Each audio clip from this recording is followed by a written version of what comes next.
Tonight, President Trump is calling for an immediate ceasefire between Russia and Ukraine. The comment coming after a clash in the Oval Office that seemed to derail efforts to end the war.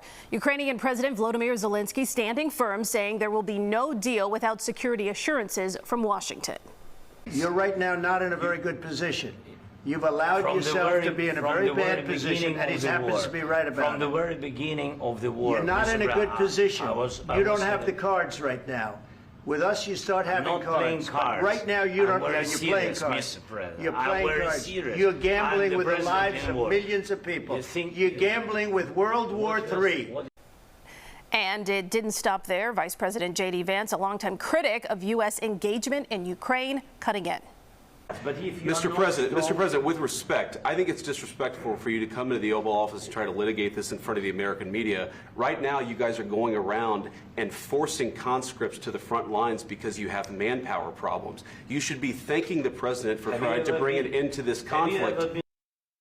That fiery exchange at the White House has caused deep concern in one of the biggest Ukrainian communities in the U.S. Our Jermont Terry is live in Chicago's Ukrainian village, where many are worried about what this means for their friends and family back home. Jermont?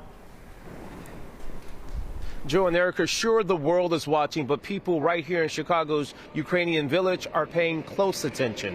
They wonder if the two leaders will ever see eye to eye because they insist the future of their native country depends on it.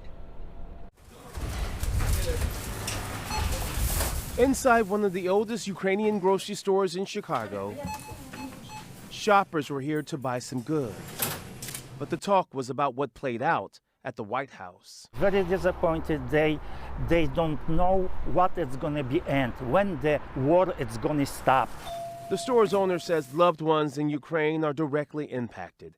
He says watching the two leaders going at it verbally in the Oval Office left so many local Ukrainians with mixed feelings. He points out Ukraine needs the United States to sustain. Otherwise, Ukraine will be destroyed almost completely. The purpose of the two leaders' meeting was to discuss a peace treaty agreement, and that did not take place. Trump is a traitor! Soon after the exchange, this woman took to the streets, voicing her outrage about the outcome. This is the first day of my life that I'm embarrassed to be an American. While President Trump and others viewed what took place as disrespectful, the owner of Tries-Up Ukrainian Kitchen on Chicago Avenue saw otherwise. Trump and Vance are like two arrogant children who think that they know so much when they know so little.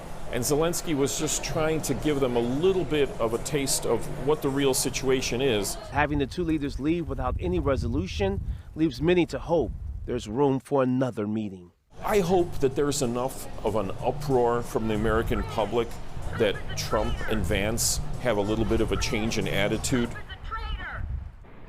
Now, Ukrainians say that the country's future is at stake if the U.S. stops all aid and help to the country. They say that is what worries them the most. Reporting live in Ukrainian Village tonight, Jermont Terry, CBS News Chicago. Erica? Thank you, Jermont.